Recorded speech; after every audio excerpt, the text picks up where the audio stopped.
Hi, I'm Dr. Prathap Addageethala, Clinic Director here at Atlas Chiropractic and Wellness in Indiranagar, Bangalore.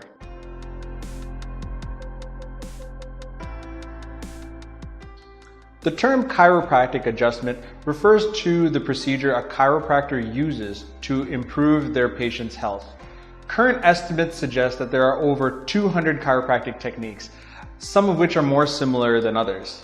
Diversified technique is the primary technique currently used at our clinic, Atlas Chiropractic and Wellness. This adjustment is known as a high velocity, low amplitude thrust, or HVLA, delivered to the area of concern.